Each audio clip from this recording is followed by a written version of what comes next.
What does the Ashes mean to you personally? Personally, Ashes is everything in cricket.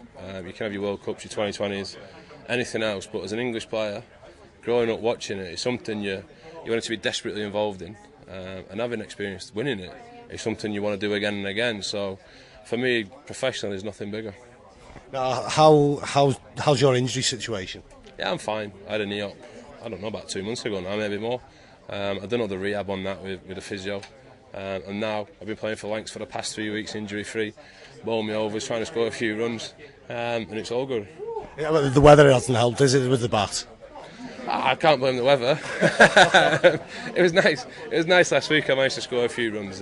Played at Liverpool, got a chance to bat number 3 in a championship game, got a 50 under my belt, and I managed to thrash a few at Derby in a 2020 last week. So, I feel fine with it. But it's all right, me rattling on saying how I feel. I have to convert that into runs and wickets. I mean, what sort of confidence did it give you, though, hitting the runs just before the Ashes?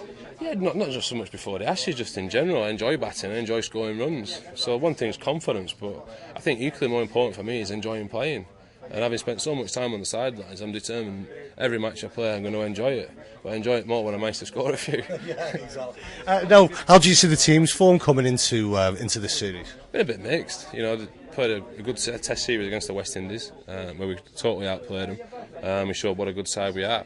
But I think come next Wednesday, I think you can chuck the form book out the window.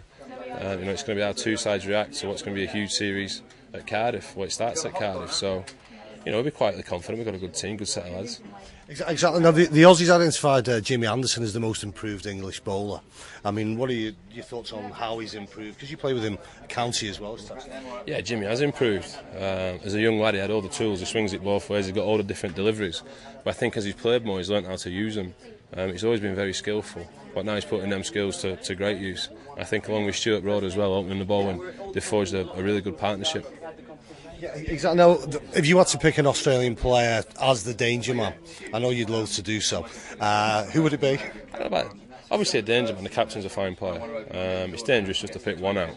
But the captain, Ricky Ponting, you see his record with a bat as a captain, he's been very successful. So, he's someone that we'll look at and think, yeah, he's a good player.